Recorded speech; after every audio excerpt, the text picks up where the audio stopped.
20 টাকা থেকে স্টার্টিং রয়েছে। অক্সিডাইজের কানের আমার কাছে জুয়েলারি স্টার্টিং রয়েছে মাত্র 20 টাকা থেকে। মাত্র 20 টাকা? মাত্র 20 টাকা থেকে। 20 টাকা কিনে নিয়ে গিয়ে আপনারা ডবলে বিক্রি করতে পারবেন। দেখে নিন ভ্যারাইটিস দেখুন, 101 ভ্যারাইটিস এর মধ্যে পেয়ে যাবেন। স্টার্টিং 20 টাকা কিন্তু, মাত্র 20 টাকা থেকে স্টার্টিং রয়েছে। এর থেকে যত হাই রেঞ্জের মধ্যে উঠতে পারবেন তত গেটআপ আরো সুন্দর সুন্দর পাবেন।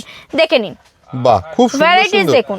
কানের ঝুমকোর কালেকশন দেখুন, অক্সিডাইজ কানের ঝুমকো দেখুন, এগুলো রয়েছে অক্সিডাইজ ঝুমকোর মধ্যে পেয়ে যাবেন। শুরু হচ্ছে মাত্র 20 টাকা থেকে, মাত্র 20 টাকা থেকে। দেখে নিন, এগুলো সব রয়েছে মিক্স কালারের মধ্যে পেয়ে যাবেন। দেখে নিন, সিটি গোল্ডের মধ্যেও আপনারা পেয়ে যাবেন ঝুমকোর মধ্যে। নেক্সট দেখে নিন, এগুলো মিক্স কালারের মধ্যে পেয়ে যাবেন। দেখুন দারুন দারুন মিক্স কালারের মধ্যে। দারুন। দেখুন এটা রয়েছে ময়ূরের পাঙ্খ দেওয়া, দেখে নিন ঝুমকোর মধ্যে রয়েছে। এগুলো বড় সাইজের সব ঝুমকো দেখাচ্ছি, দেখুন একদম ভ্যারাইটিস দেখুন, খুব সুন্দর, প্রচুর ভ্যারাইটিস রয়েছে। 20 টাকা থেকে শুরু কানের ঝুমকো, ভ্যারাইটিস রয়েছে 20 টাকা থেকে শুরু কানের ঝুমকো। আর এগুলো কিন্তু এরকম সুন্দর সুন্দর কালেকশন পেতে গেলে আপনাকে কিন্তু চলে আসতে হবে মারিয়া কলকাতা বড় বাজারের মারিয়া কসমেটিক্সে আসতে হবে।